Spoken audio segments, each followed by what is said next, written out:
All right, I am going to have John Hunter come off unmute and introduce our speaker this morning, Eric Hemenway. Oh, good morning. It's my pleasure today to introduce Eric Hemenway. Eric is an Anishnaabe Odawa from Cross Village, Michigan. He's the Director of Repatriation, Archives, and Records for the Little Traverse Bay Bands of Ottawa Indians, federally recognized tribe in northern Michigan. Eric works to collect and preserve the historical information for the Little Traverse Bay Bands. That information is used to support the Little Traverse Bay Band government and create educational materials of Odawa history. Eric is certainly aware of the unique challenges of preserving Native American heritage and the need for more education and awareness of the true history and culture of Native American contributions in our school system. Eric has also worked on numerous repatriations of Native human remains under the Native American Graves Protection and Repatriation Act. He's a former member of its review committee, currently sits on the boards for the Michigan Historical Commission, the Michigan Historical Society, Little Traverse Conservancy, and the Michigan Humanities Council. Speaking of the Humanities Council, they have an award called the Humanities Champion of the Year. This award is given to the person whose contributions result in outstanding public humanities impact in their community and in our state. And in 2019, Eric received this award.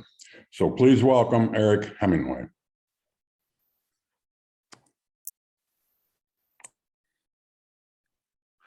Well, thank you very much. Very happy to be here on this wonderful late summer morning. I don't know how it is down where you are, but up in Harbor Springs, it's absolutely perfect. So very appreciative that people are here. They could be doing a million other things besides sitting in front of a computer, which we do all day. So I first want to acknowledge that gratitude of people taking time to be here today. And we're going to get right into a subject that has been in the news a lot lately. And this is Indian boarding schools. And appreciative for the opportunity to come and talk about this, but it's a difficult subject. And I'm just going to, I don't want to use the term warn people, but just be aware that this isn't the easiest thing to talk about. It's one of the most, if not the most difficult piece of history I've had to learn about, research, and educate others on. And full disclaimer, I did not go to an Indian boarding school. So I'm not coming from that perspective, but I've talked to a lot of survivors from the schools. I actually went to a one-room schoolhouse in Cross Village. So that's where my education started. I'm not that old, but it was one of the last schools in Michigan. So I'm from Cross Village, but I live in Harbor Springs. And I always want to acknowledge Harbor Springs and Cross Village are two very different places. I'm from Cross Village. So Indian boarding schools, its creation and impacts.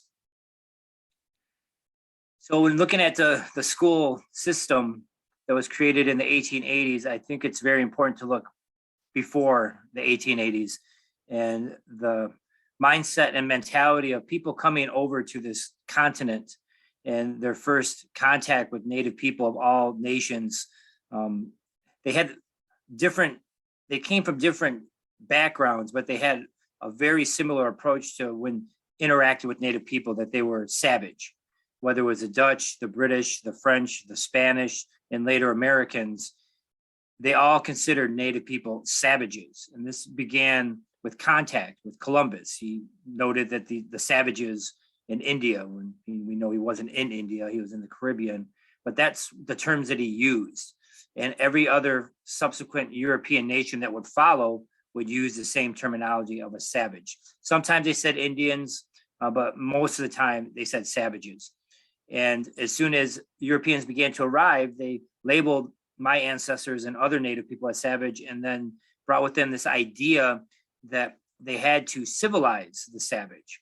And whether it was through education, religion, land use, government, this was an idea that would later form into policy and action. But I think it's really important to note that these boarding schools just didn't pop up overnight. It was this long continuation of these efforts to quote unquote civilize quote unquote savages here in North America.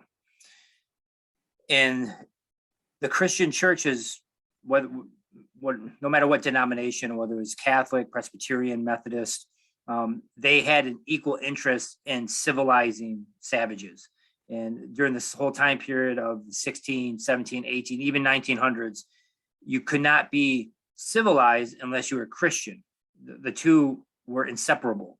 So the churches had a really big part in the whole process of civilizing Native peoples.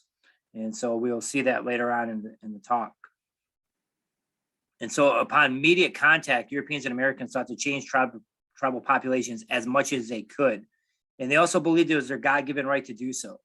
So it was their God-given right under manifest destiny to come to this land and to take the land, but also this responsibility of civilizing the savages who are occupying the land.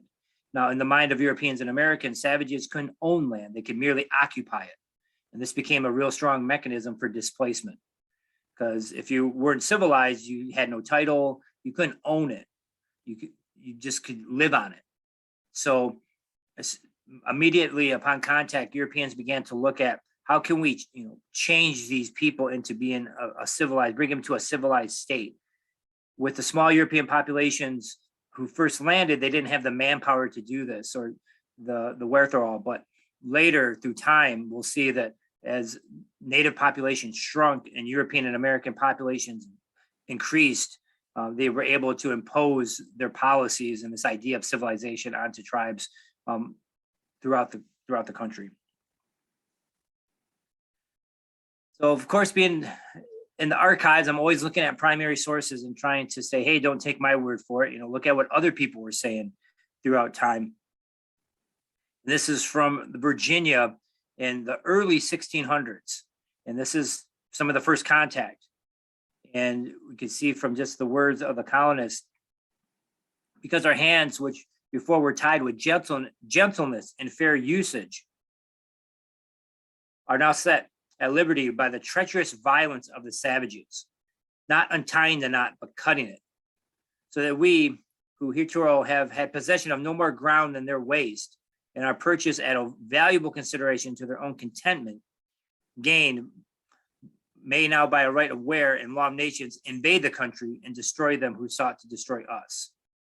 So this is some of the early language that was occurring and being in the record of Native nations. There's no mention of a tribal name, tribal people, whether they're Penobscot, Micmac, Delaware, any of these tribes on the East Coast. It was savages, and not even saying Indians or natives.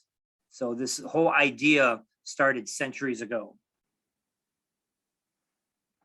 And it would continue on through the centuries. And I've spent 17 years or 20 years as a professional historian and working on Anishnaabe history. And I've read my fair share of works and volumes and books and reports and have whatnot. And this term savage was used at liberty for centuries. And we see this hundreds of years later, literally in 1861. And this is from the Protestant church here in Michigan. And from James Selkrieg, who interacted quite regularly with Native communities here in Michigan. It is not a vain effort to preach the gospel to men as low and degraded as the savages of our American forest. It is better, in reference to the subject, to believe and firmly trust in the word of God than to put confidence in promises. So we see this, literally 200 years later, right in our home state through the church, and the idea that we are savages is very prominent. And you had to, come from the savage state into a Christian state, a civilized state, a state of grace. And it was the work of not just the government, but the church. Now, this is a Declaration of Independence. I just threw it up there. We're not going to read it. It's too bad of a copy. But within the Declaration of Independence, Native people are only mentioned twice. And this is the foundational document for this country. I mean, when things start to go haywire and things get rough, we point to the Bill of Rights and the Constitution. That's what's supposed to steer this country through rough waters. a foundational document, a living document for all intent and purposes, but also something that set the tone for the beginning of this country when people were expanding and moving and going in different directions, whether it's with religion, philosophy, economics, so on and so forth. This document was a guiding force in that. So Native people are only mentioned twice.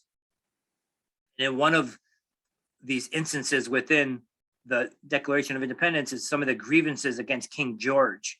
And I believe this is number 26 of the grievances. I'm not quite sure the number, but this is how natives are referenced in the Declaration of Independence. He has excited domestic insurrections amongst us and has endeavored to bring on the inhabitants of our frontiers, the merciless Indian savages, whose known rule of warfare is an undistinguished destruction of all ages, sexes, and conditions. So that is how Native people are viewed from 1776. Merciless Indian savages.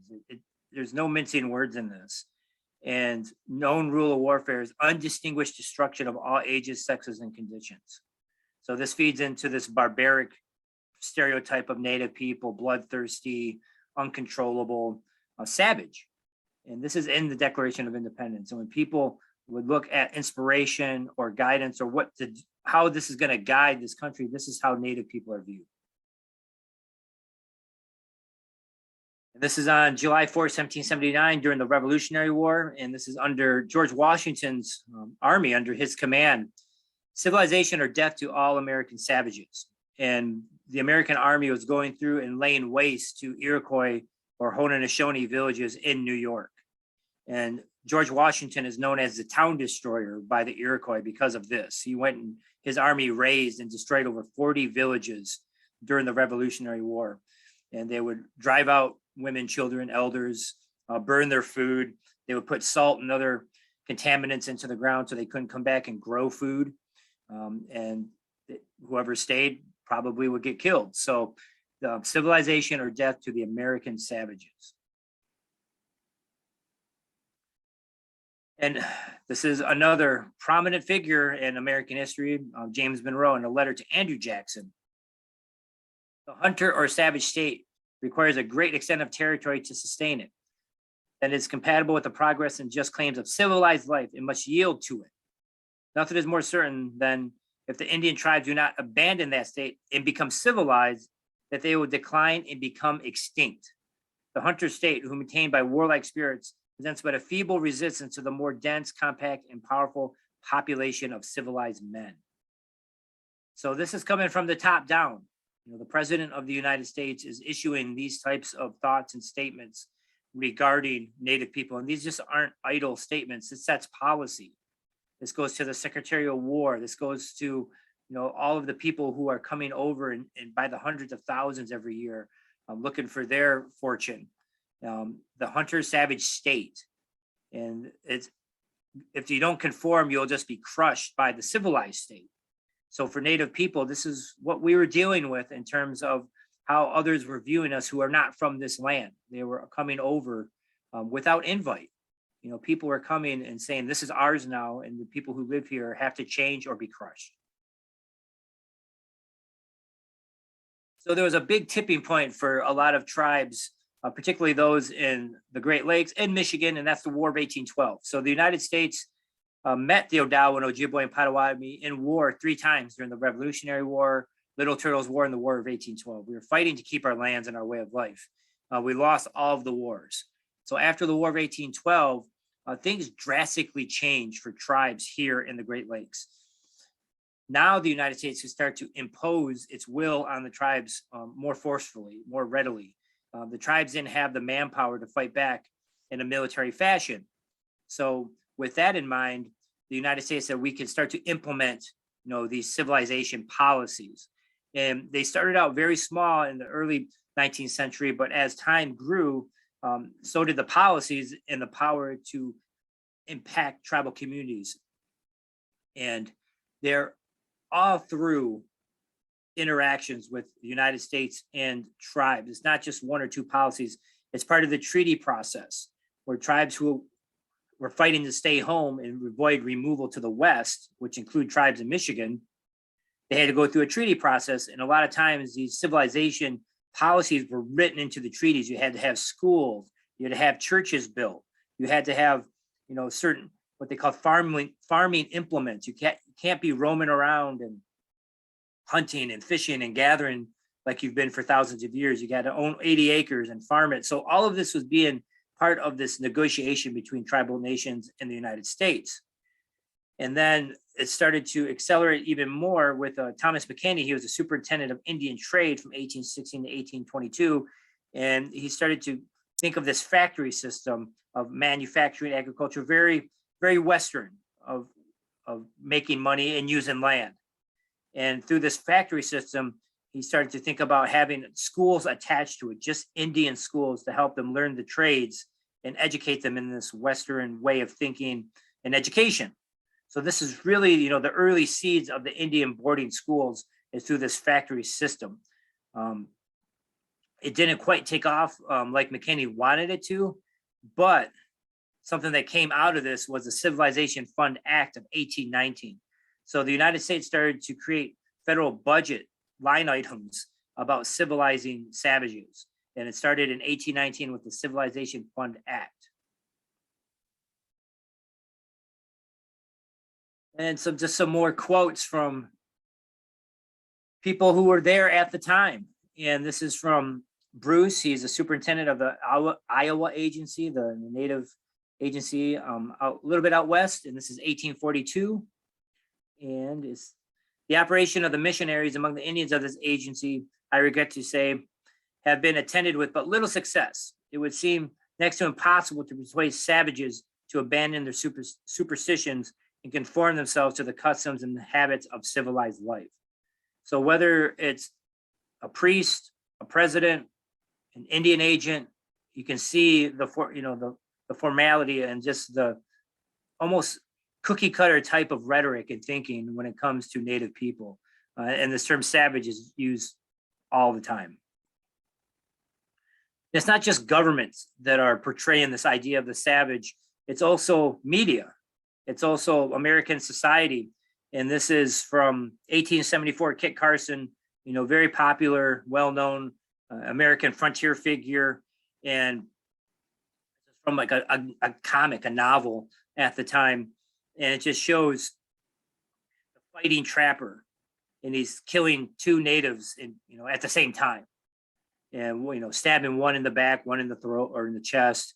It's just this image that these Indians, are uncontrollable and they need to be, for all intent and purposes, put down because they're savage. And Kit Carson would rise to fame in American culture and society during his time. Very well known, even to this day. But that's the type of imagery that's being portrayed. And, young boys and young girls are reading these novels. And this is this type of, projection, I should say, that about Native people. And a large part of the civilization process was education, that Native people had to conform to Western education. And this started, again, with contact in the early 1600s, that the missionaries began to build schools adjacent to their churches immediately and trying to bring, young Native people into their system, not just with the church, but with schools. So we see some of these early missionary schools on the East Coast in 1660s, 1670s. And Michigan had numerous mission schools in the 1800s. These are operated by different Christian denominations. Most of them were Catholic, but they weren't federal Indian boarding schools yet. So these are the building blocks for the system. But I just wanted to note that a lot of these mission schools were not boarding schools. And a lot of times they were joint operations between the local tribe and the church. So for example, here in Northern Michigan, Holy Childhood of Jesus began in 1829 in Harbor Springs. And it was actually built by the Odawa. They would bring in food for the priest. And it was a voluntary process to send your kids there. You didn't have to send them if you didn't want to. It was the choice of the family at that point. Some did, some didn't.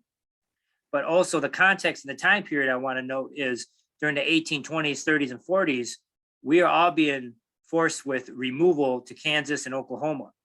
And if you don't conform, you're going to get removed. So part of this conforming is at least put on this appearance of being civilized.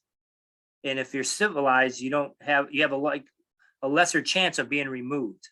So a lot of Native communities started to play the game, so to speak, build the churches, go to school, have this appearance that you're civilized, because if you're not, the army will come and remove you. And they were doing this through Battle Creek, Kalamazoo. There was Indian removal in our own state in the 1830s. And when they remove you, you have to walk all the way to Kansas. And a lot of people die on the walk from starvation, exposure, sickness, and most of it's kids. They just can't handle that type of journey. So tribes are at all costs avoiding removal. So it's not as clear cut as it seems. Like, okay, we're going to build a church and a school and everybody's going to go. You got to look at the historical context of the time period. But there was also government schools that were starting to be built in the early 1880s, and there was government schools at Bay Mills up by Sault Ste. Marie, and also Middle Village, also known as Goodhart. So these government schools were one step away from a federal Indian boarding school. This is one of our early images of Holy Childhood, downtown Harbor Springs, and the old mission school. This is probably 1879, almost 1880. One of our early photos. It's a very simple operation. You know, usually the schools were 1 or 2 rooms right next to the church. So that's just an example of the mission school at Holy Childhood. But things would change pretty radically and drastically in the 1880s. The United States was surveying all of the tribal communities, tribal individuals, and they reevaluated what was going on and saying these savages are still savage. They're not becoming civilized to the degree that we want them to be civilized. So we have to do something in order to bring them to a civilized state. What's the next step? And it was kids. So there was some decisions made on these, high levels. This is Commissioner of Indian Affairs. This is one of the highest ranking individuals when it comes to interacting with tribal communities, right after the president and vice president. And we can see from his words in his report in 1881, it is claimed and admitted by all that the great object of the government is to civilize the Indians and render them such assistance in kind and degree as will make them self-supporting. And yet I think no one will deny that one part of our policy is calculated to produce the very opposite result. It must be apparent to the most casual observer that the system of gathering the Indians in bands or tribes on reservations and carrying to them with victual and clothes, thus relieving them of the necessity of labor, will never will and never can civilize them. Labor is an essential element in producing civilization. If white men were treated as we treat the Indians, the result would certainly be a race of worthless vagabonds. The greatest kindness the government can bestow upon the Indians is to teach him to labor for his own support, thus developing his true manhood, and as a consequence, make him self-reliant and self-supporting. So in reading this, it makes me feel like we were never self-supporting or self-reliant. For thousands of years, we worked pretty hard to live, whether it was fishing, gathering, our wood, growing our crops, hunting and trapping and making our tools, that we were just laying around and just worthless. It says worthless vagabonds. So this is some, pretty hard rhetoric. It's a pretty hard line to think about. This is how the government views you, and you have to change. And so this is right before the Indian boarding school would be, as a federal policy, be implemented in 1886. So by the 1880s, the decision was made to create and fund federal Indian boarding schools across the country. Like I said, the groundwork for these schools has been laid for centuries, whether it's through missionaries or just public opinion, policy. And this number is wrong. I have to correct this. There would be over 400 of these schools in the United States between 1886 and the 1940s. It's the height of the boarding school era. So might correct that. It's over 400. Some schools were operated by the federal government, but many were run by Christian churches that receive federal funds. So there's two types of schools. One that was just strictly a federal school, federal employees, federal building, and the other was almost like a contractual, where they would, fund different, usually denominations, usually Catholic. They would, know that, they would give them the money, they would for clothing, food, salaries, so on and so forth.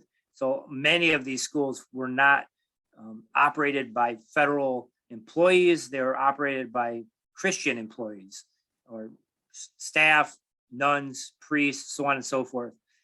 I would say at least half of these schools, maybe 3/4 of the schools, were run by denominations.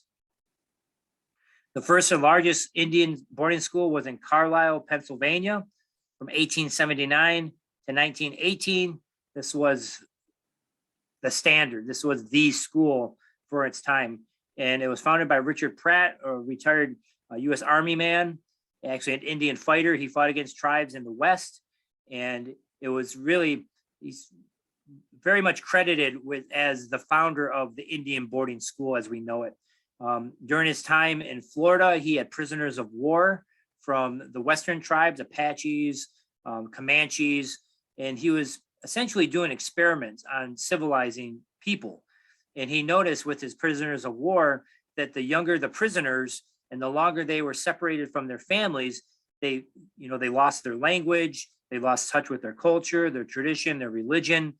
And that gave him the idea, if we can do this across the board and get kids at the youngest age possible, then they'll be civilized. They won't speak their language, they won't practice traditions, they'll have no native culture. All of this will be erased. So he is really one of the main factors in how the boarding school system came to be at this time. And thousands of Native children would go to his school, and many from Michigan would go. Odawa, Ojibwe, and Potawatomi would go down to Carlisle. But we had thousands of Native children from our own state go to schools from all over the country. And we had at least 4 of these schools in Michigan. One at Baraga, one in Harbor Springs, one at Mount Pleasant, and one at St. Joseph down by Kalamazoo. So they were spread out throughout the state. But a lot of times, Anishnaabe children would go to schools out of the state as well, including Carlisle. So these are some of the schools that Northern Michigan Odawa children attended. Holy Childhood up in here in Harbor Springs, Carlisle, Mount Pleasant, Toma in Wisconsin, Haskell in Kansas, Genoa in Nebraska, and Chilocco in Oklahoma. I don't know how they got to these out-of-state schools yet. I'm still doing my homework. It's a mystery to me that a kid from Harbor Springs would end up in Genoa, or a kid from Charlevoix would end up in Toma. So I'm piecing this together as I go along. We even had kids here from Harbor Springs who went down to Mount Pleasant. And a lot of times this is because they were runaways. They would try to run back home. And so after so many attempts of running away, they would send them to schools farther from their homes. So it made it more difficult to get back home. So I know that for a fact. So some numbers. I worked with the University of Michigan on a project about, it started out as literacy, but it turned into something a lot more as we got along.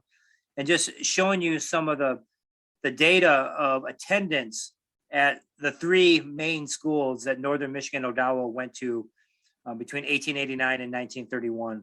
And that's Carlisle, Holy Childhood, and Mount Pleasant.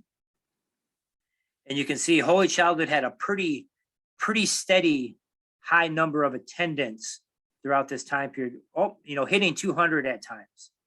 And 200 children is a very large percentage when your population is roughly about 2,000 to 3,000 here in Northern Michigan, or Emmett County and Charlevoix. And you had kids from Grand Traverse and Leelanau attending this school as well.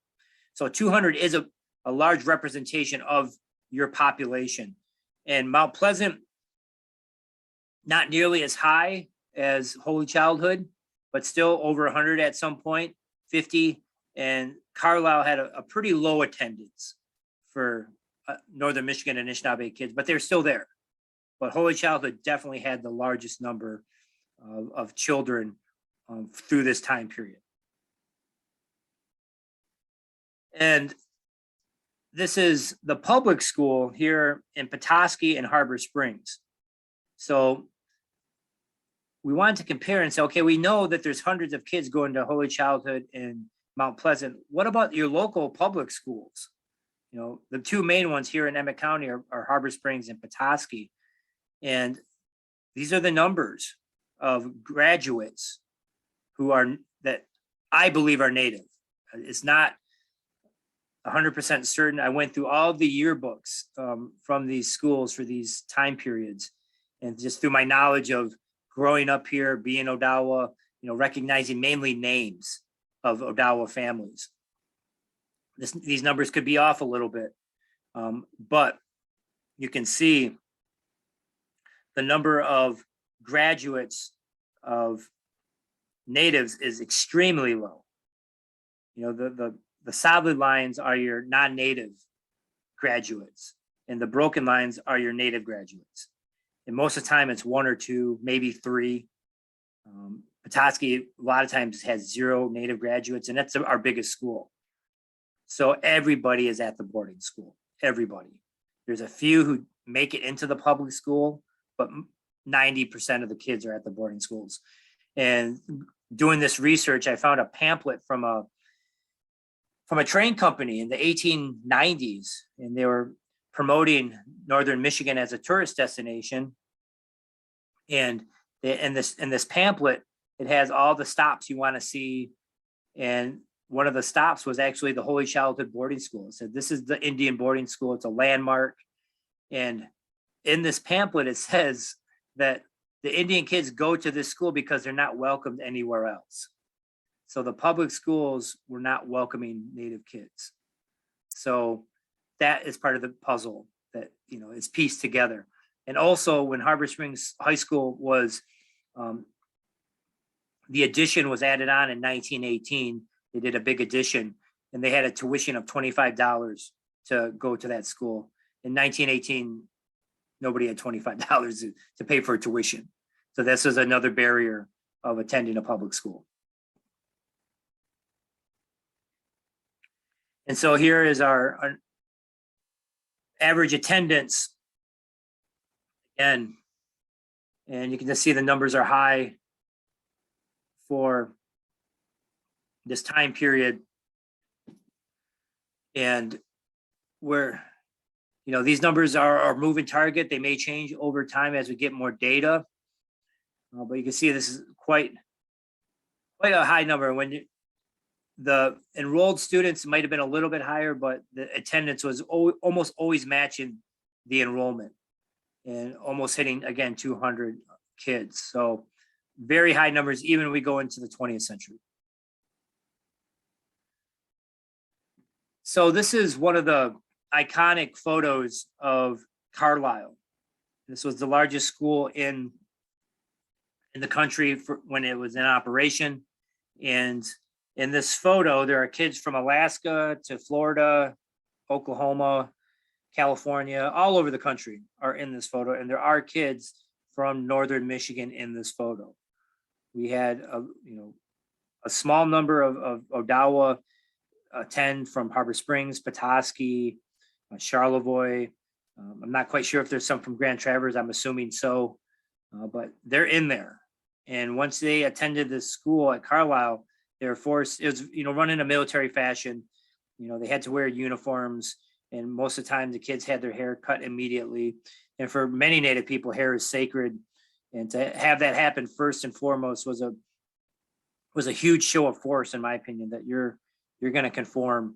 And a lot of Native people associate hair with their identity and power. And that's the first thing they would do is cut their hair, even the girls, shave their heads. And they were put into uniforms. And it was very strict. And the focus was on labor. They weren't training and educating children to be lawyers and doctors. You're being a seamstress, you're being a farmer, maybe a carpenter or a cobbler. They weren't preparing kids to go to that next level. They were preparing them to go into the workforce. and also to break identity. So the whole focus of these schools was to make you non-Indian, non-native, through and through. And Carlisle set the tone. So in this picture, like I said, there are Northern Michigan Odawas. This picture really stood out. All the records for Carlisle are online. It was a federal school, so all the records are at the National Archives. And I grabbed this photo because it's a really striking photo. This is a young Lakota girl, and this is the day of her arrival to the school.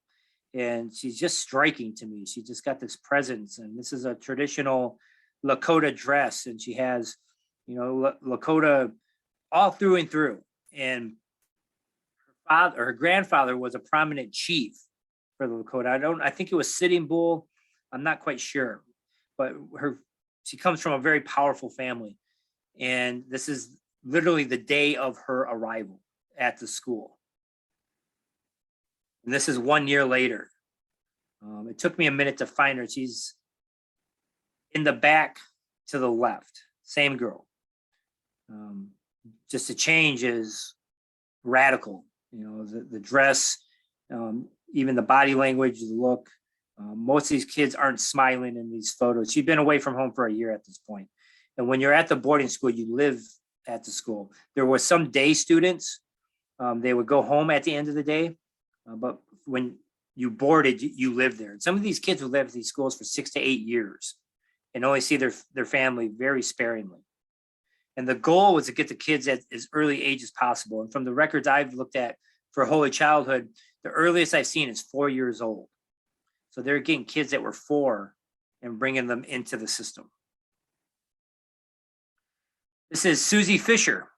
She's from Northern Michigan, I believe Bayshore, Charlevoix area, and is Odawa. So I wanted to show, you know, not just this sea of faces, but individuals to give some identity to this. And Susie was at Carlisle, and she made it back home. Some kids never made it back home. They passed while they were at the schools, but Susie did make it back. This is Isaac Willis.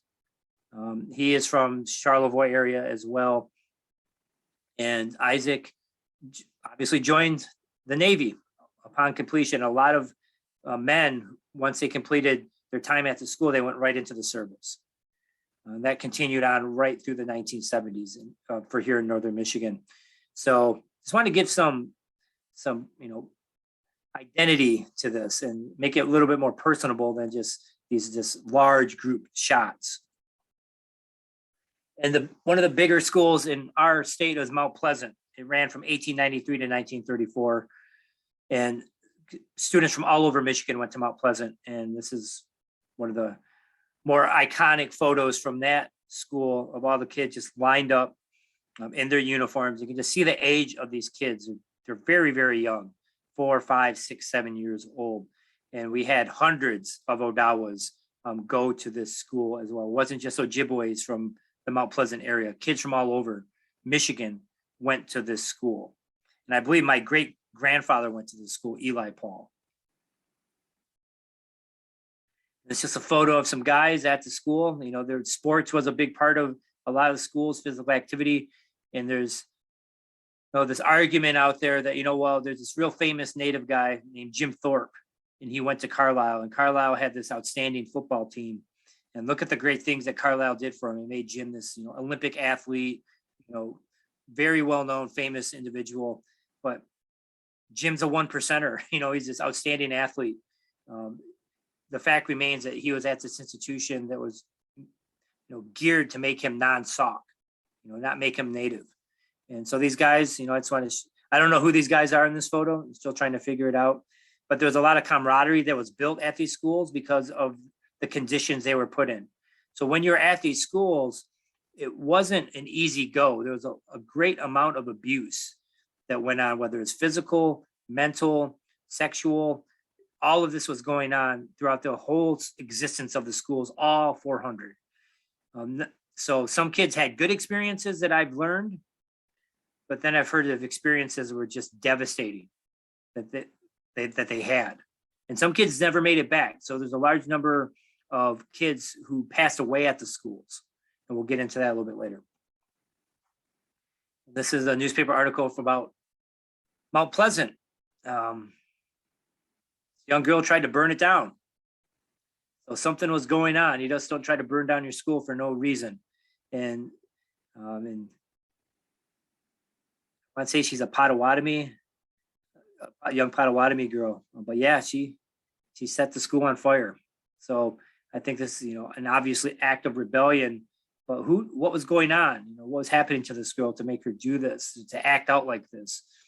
Because when these kids were at these schools, they were having this separation from their families. They weren't allowed to see them. And even when they're at the schools, and you had a brother or sister there, many times they're forbidden to talk to your siblings. They would separate them and punish them for interacting with their kin. And if you spoke any of your native language, you were punished. If you're practicing any traditions, you were punished. And punishments range from, maybe you had a visitation with your parents and they would take that visitation away, or they would beat you, or you get extra chores, or they would starve you, or they would lock you in a room. So there's all types of different punishments that were administered at these schools for breaking the rules. And this is from Mount Pleasant as well. The headline caught me, and it's the times, very racist, little red runaway. But 8-year-old girl runs away from Mount Pleasant, and she's trying to run back to Harbor Springs. That's about 200 miles, give or take. So this young girl, 8 years old, second grade?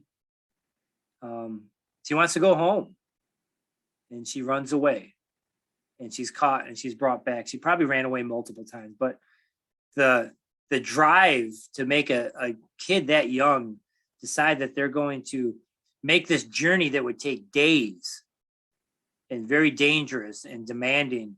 She's doing this. She wants to go back home. She wants to see her family. So this happened all the time with runaways. And once these kids are at these schools, they want to go home. And they would move them, like I said, further and further away from their home to try to discourage running. But this article proves right here that no matter the age or the distance, kids are going to be kids and families are going to be family. And she wanted to go home. And the other large school here in Michigan is the Holy Childhood of Jesus Indian Boarding School. It ran from 1886 to 1983. This is one of the last boarding schools that closed its doors in the country, 1983. The largest school, Carlisle, closed in the 1920s. So for this school to go on for another 60 years is just astounding. And this is a photo from 1890 in Harbor Springs. And this is downtown Harbor Springs. And I have a hard time with this photo. I mean, these kids are very young. Nobody is smiling. Most of them had their heads down. The girls had their heads shaved, but nobody looks happy, but the body language, all the heads down, especially, this little guy here, this girl here, this girl here. They can't even look at the camera. What's happening to them? What is there? Did they just get there? What are they experiencing? What's going through this whole group of children? So this is my backyard. I live in Harbor Springs right now. I'm from Cross Village, but I live in Harbor, and this is part of the history of this town. And like I said, this is one of the longest running boarding schools in the country. And Holy Childhood had, kids from Grand Traverse area for sure, from Shabbytown and Grand Traverse and Antrim County attend here. And while at the school, they were like all other schools. It was run by the Catholic Church, and they were forbidden to speak their language, practice any culture, any traditions, any religion. And punishment was pretty severe a lot of the times. Then they would take kids and use them as fundraisers. So they would have like plays and little events to raise money for the school. So when they had these plays and events, they would dress them up as Indian.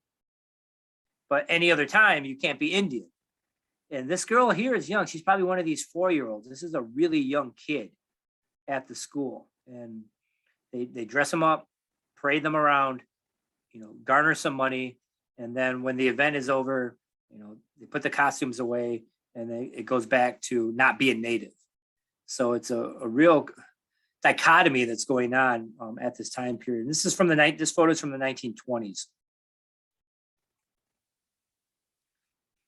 And just like everywhere else, kids wanted to go home. And this is a newspaper article from the 1940s, I think 42, I believe. And a lot of times kids didn't make it back home. They passed away. And this is 2 boys, and I know the DuVernay family. They're still here in northern Michigan. And at this time, these 2 young boys, 13, they live in the Upper Peninsula near Munising. And they run away in February in northern Michigan. And they're ready to walk all the way to Munising in February. And this is before the bridge is built. So they would have to cross the ice. And then it's easily a 100-mile walk. And they go for it. And they don't have Gore-Tex or, big winter boots. They probably have shoes and a wool coat. And they run and they get to Cross Village and they stay with one of the aunts of the boys. And the aunt says, you have to go back. You're not going to make it. This is dangerous.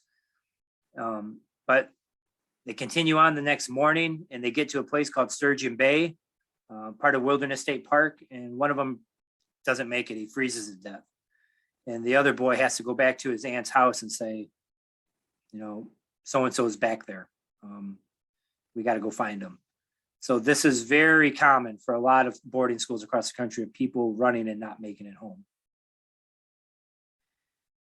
And this is what the school looked like for many, many years. It was torn down in 2007. The building in the middle, the brick building, was the main boarding school. And the building on the right is where the nuns lived. And that's the church. This church is still there. So this is about 1900. And it was the largest landmark in Harbor Springs. You couldn't miss it. It was the largest building. And if you've ever been to Harbor Springs, it comes down a hill and it leads right to the church. So unmistakable. And that school stood or was in operation until, like I said, 1983. Thousands of kids went through that school, most of them from northern Michigan. But there was a large number of kids from the Upper Peninsula, the Western Upper Peninsula, that started to come to Holy Childhood in the 1950s. So the Holy Name of Jesus School in Baraga closed, I believe, in 52, 53. And once that boarding school closed, all those kids from Baraga, Lac Vieux Desert, Watersmeet area, they started to come here. And this is a pretty rare photo of a woman. She covered the tribe in the 1950s, and her son gave us her photos. So it's a really, really rich gift. And this photo is now difficult for me. It's arrival, kids coming from the Upper Peninsula in, I think, 1955. And you can see they're there to stay. They're not there to visit. They got their suitcases and boxes. And I was looking at this interview. We've got some recorded interviews of survivors from Holy Childhood. And there's a lot of survivors still alive. It's a very unique situation because it ran so late. But anyway, I was looking at one of the interviews from the 1990s, I believe, early 2000s, of this guy from the Upper Peninsula. And he just gave this really, really difficult conversation with this woman about his time there, how he was treated, and he had almost no emotion in this. I guess he had to, be like this. But he walked on a few years ago, and I know his daughter, and I just seen her recently, and she was, I was telling her about this interview, and I said, "Hey, we got this photo from this, the 50s. Maybe your dad's in it." And I sent her this photo, and she recognized her dad in the photo. And she said she had broke down. She's like, "He's in there." And, thank you very much for sending this. And I got to get her the interview. But so these things are still impacting, communities today. That she got to see her father arriving, it was the beginning of this change, and how these kids are being put in these institutions and just experiencing unimaginable things while they were there. Then the school came down in 2007. So I just started my job here at the tribe at that point, and then I was like, this is huge, the school's coming down, and I had to be part of that whole experience. They had one last walkthrough with people who went to the school, and I got to listen. And some people are saying tear the school down because it brings back so many bad memories. And then I talked to listen to other people, and I say, no, keep it up because it will remind people what happened to us. So I agreed with both. How could you not? And, listen to some of the people. And I don't want to talk on behalf of survivors. That's their story. You have to listen to them. But the stories of abuse are just horrific. The most unimaginable things happening to kids was going on in this building for decades. Eventually, the school would come down. And today, you come to Harbor Springs, you would never know that building existed or that institution. There's a community center that's there in its place. There's no sign, no marker, nothing. So, but the legacy's still there, for sure. But the fact that there's nothing marking that spot is pretty telling. And this is from a newspaper article from the news review, the before and after. It's pretty stark. Just a memory. I think, there's the title of this. And we recently had this year, or this last month, actually, in August, the Secretary of Interior, Deb Haaland, who's a Native woman. She's a big deal. First Native person as Secretary of Interior. She came to Pellston, Michigan, in Emmett County, and they're doing a series of hearings on boarding school survivors across the country. And the Department of Interior under Deb Haaland issued an investigative report with recommendations looking into the boarding schools in the United States. Last year, there was some pretty horrific findings in Canada. They had the same type of schools called residential. And in Canada, they were finding mass burials around schools. It started with the school on the West Coast. They found 180 kids buried around one school. The next school, they found 205. And then eventually they found a school that had 750 kids buried around it. That's an entire generation. And the tribe said, we knew about this, nobody listened. So it forced the issue, forced it into the public eye. And Deb Haaland said, we don't have to look to Canada. We can look in our own backyard because we had over 400 of these same schools in the United States. So she issued this report. It's online. You can look at it. And part of this investigation is going to communities and listening to survivors. And they came to Pellston this summer. And they held a hearing at the Pellston High School gymnasium. I attended the whole day. And it was a very, very difficult day because all these people were coming forward and said, this is what happened to me. Dozens. We can't get through everybody. And all of the stories were bad, to horrible, to the worst. And we just listened for almost 8 hours of testimony. People from their 50s all the way to their 80s were talking about, this is what happened to me. And then some of these people, this one woman was 80 years old and said, I never told anybody this. And then she went into what happened to her. And then you think you're getting to catch your breath, and then the next person would say something like that. And then the next person. And so the legacy of the school was not just taking Native culture out. It was, destroying families, severing family ties, and just the intergenerational trauma of what happens with kids after they go, if they make it out of the system and go back in their communities. So this is all being worked out as we speak. But the fact that this institution was in our own backyard up until the 1980s, it's just mind-boggling. And if anybody's ever been to Harbor Springs, it's a different place. I'll just say that. We have very large resort communities, much like Leelanau. Lots of money, lots of resorters. There's yachts in the bay. There's Porsches and Ferraris driving around in the summer. And then you have this. So this is a layer to the history. So the lasting effect of these schools, loss of language, history, culture, kids. A lot of kids never made it out. They passed away at the schools. And that's a large part of this investigation is where are the burials and who's buried there? Kids are suffering all kinds of abuses while at these schools. And the lack of awareness that's happened in this country and in Michigan creates a lot of misunderstanding and stereotypes. And the burials of these children at these schools, that's one of the main purposes of this investigation is where are the kids? Who are the ones that didn't make it back? Because we know for a fact that there are burials around these schools. I think in Mount Pleasant, they found 200 children around that school. I know there's children around Holy Childhood. So that's part of the story that needs to be told. And just for closure for families to figure out, what happened to their ancestors. So moving forward, I don't want to end on a, victimization note, but we're seeing a large revitalization in language, spirituality, and identity in Native communities. It didn't break us. We're bouncing back.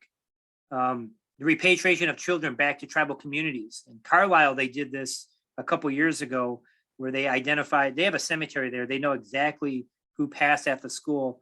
And there was some Lakotas who passed away at the school from North or South Dakota. And it was really powerful story where the youth from that community led the repatriation. They went down to that school and got these kids back and brought them back home and reburied them. So it was other youth taking charge to make sure their ancestors are brought back home. Really, really, really touching story. And like I said, the survivors are coming forward and telling their stories. So I really encourage you, if you want to learn more about this, listen to the survivors. And they're coming forward. We actually had NBC Nightly News come here last year. And they called my office and said, hey, we want to do a story on Holy Childhood. And I didn't believe it was Nightly News. I was like, yeah, right. You're just a gag. And they called back and said, no, we're legit. We're really Nightly News.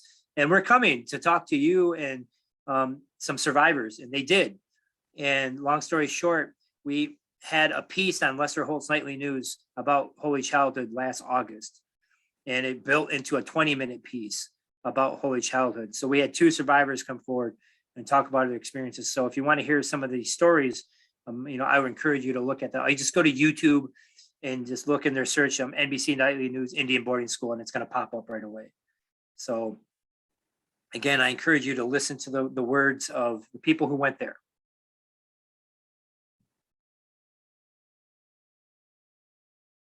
So that's my talk for this morning.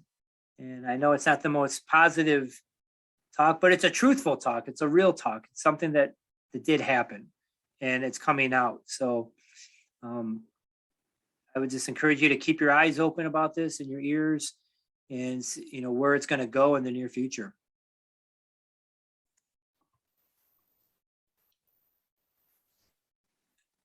I don't know if we got time for questions. I could field a couple.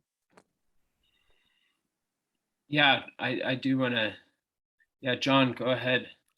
Well, thank you very much, Eric.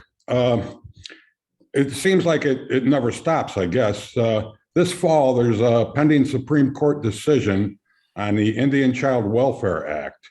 Okay, and are you able to share your concerns or thoughts of how that impact Northern Michigan or the Native American population at large?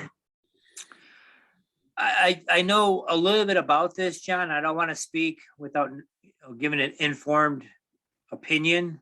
Okay. But if it goes bad, it will have a big impact. And the Indian Child Welfare Act was largely created to address the historic injustices that were created by the boarding schools, because these boarding schools, a lot of times, were taking these kids arbitrarily out of their communities and putting them into the system. And this also happened with foster care, that a lot of Indian kids were getting taken out of their homes without any due process. And there was this allegations of neglect, abuse, and they're dirty, they're poor, they're alcoholics, and they would just take these kids out and put them into white families. Mm-hmm. And the Indian Child Welfare Act was created in 1978 to address this. This is rampant across the country, that if a kid goes into foster care, there's a process where it goes with their family or their tribe or another tribe to keep the communities intact. Yeah. So, and it's always a battle. You know, a lot of judges don't want to, acknowledge ICWA. They don't follow ICWA. They just sidestep it. And it's federal law. This is a federal law that we're talking about. All right, thank you. Tricia. Hi, Ani, everyone. Very, very difficult things to hear about, talk about. I just want to comment to make it more real for people in our community. My father's father, my grandfather,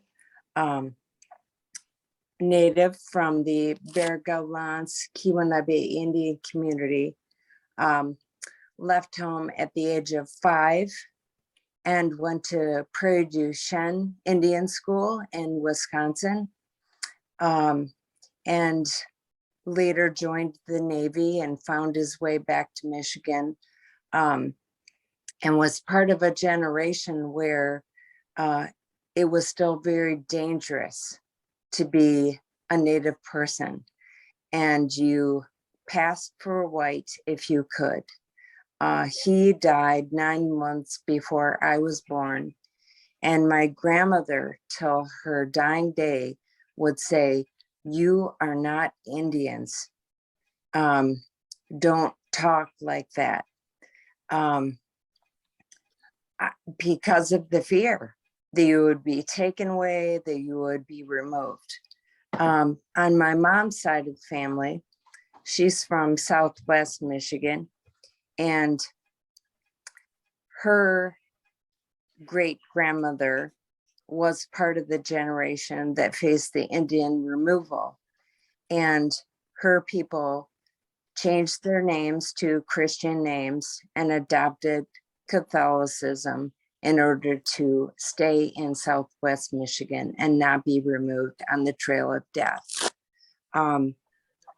It was only about a year before my grandfather died that he even began talking about being Native, and started to share with the family ceremonies and attend events.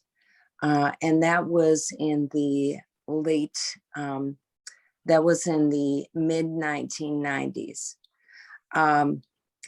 As a adult trying to navigate the world with children of my own, and a person who spent a lot of time in the infant mental health arena, early childhood arena, one of the most devastating impacts of this belief in people being savages, less than human, internalizing shame and oppression that gets passed on from generation to generation. It disassembles the family and the sense of self. And think about where you learned to be a parent if you are a child. How do you learn to be a parent if you were not parented because you were raised by a boarding school? Or that you were raised living in the fear of who you are. And so it runs much more deep than the tragedy of being beaten for speaking your own language, from being removed from your family, having your head shaved, being, dying away from family and alone as a child. That has generational impacts. And as Eric has shared, these are people like me, like maybe some of you, who are living among us today.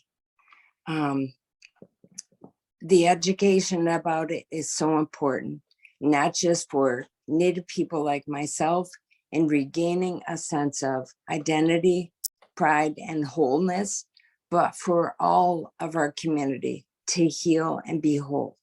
So thank you very much for the presentation today, and all of those of you who have attended and increased your knowledge and opened the path for healing together as a community.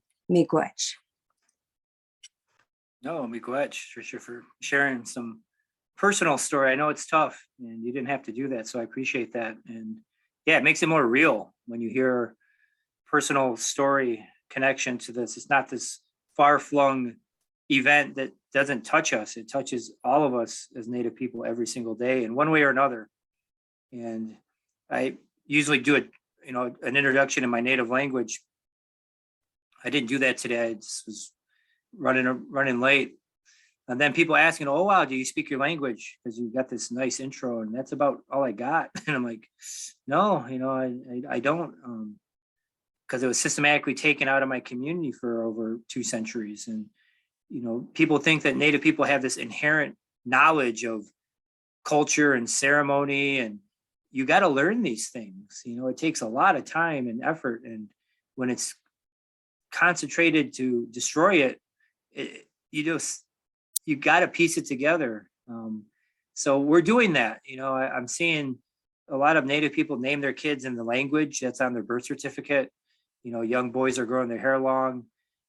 We're seeing just this resurgence in identity. It's really amazing to see this, but it just makes me think about the people who went through what they had to go through, so I could do that.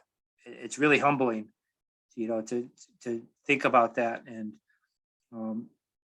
yeah, it's been really tough work to learn the stories. And we had an incident a few years ago, 10 years ago actually, where they found a mass burial right in front of the school, and we had to go recover it. And it was all children. And we had basically 48 hours to complete this work. And the city said, if you don't complete it, we're just going to pave over this, and everything's just going to be turned to, backfill. And we were going through with our shovels and our screens. And we started out with 6 of us, and within 2 hours, there was only 2 of us, because who wants to do this? It was just really, really tough task. And it was all kids, and it was just in a pit, this a mass burial. And it's just this reconfirms these stories that you hear, that people didn't make it home. And these aren't just stories, these are facts. And we got the job done, but it takes a piece of you after a while. And you for a fact that somebody's kid didn't make it home. And we're a small population. Native people make up 1% of the population in the country. So everybody matters. And, these numbers don't lie. And people ask why you're such a small population. Like, there's a lot of factors to this. Diseases are one, wars, displacement, removal, but then boarding schools too. That's a factor that we have to think about. But we're still here. And I'm really fortunate to be here, and to think that I'm in the land of my ancestors before Columbus, that there was Odawa people here before Columbus. Not a lot of tribes can say that, that they're in their lands before Columbus, but we are. And so it's through a lot of struggle that we're here, but we're not going anywhere. So it's good to be here. Thank you, Eric. Gerald, yeah, I just want to let people know that I have put in the chat the links to both the new BIA report and the 1969 report by Ted Kennedy's Senate Labor Subcommittee. The title there, Indian Education, a National Tragedy. Thank you for sharing those. Yeah, I see those in the chat. Thanks, Gerald. Tricia, thank you so much for sharing your story, part of it. And Eric, I want to express my gratitude. I'm grateful for you taking the time to present here today.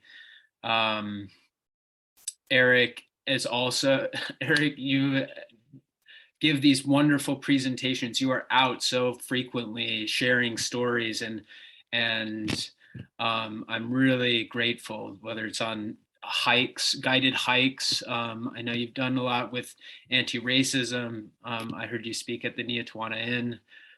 So thank you for all of the time that you have put into coming into these spaces and sharing out. And I think that a lot of us will have taken away a lot from this. So thank you, Eric. No, I really appreciate having the invitation, and I really truly believe if we're going to get it done, we got to get it done together and work together to get over these obstacles and to learn. So now you all know part of the story. Mm-hmm. And once you learn part of the story, you can't go back. It's just something that it's part of our history of Michigan as a country, as a people. And it really explains a lot about Native people today, you know, with not having all this inherent knowledge and wisdom and culture. And why don't you know all this stuff? I'm like, you don't know, you don't understand what people went through just to survive. And that's something we're trying to teach other individuals, but just the barbaric nature of this system. You know, this is genocidal, this is targeted, and this is separation, segregation. You know, people ask me, you know, what's your community like? I was like, it was segregated for a very long time. You know, we had this school in our backyard where only Native kids went, or there were some white kids that went to it, but they were always day students. You know, they were never boarders. So you know, we had a segregated community. It was very much alive. It's just, people don't want to look at that. So it's being forced out into the open. And so I just encourage everybody to keep looking and learning. And again, talk to survivors, or not talk to them, but listen to them. You know, this is their story first and foremost. Thanks again, Eric. And Betsy Kofia is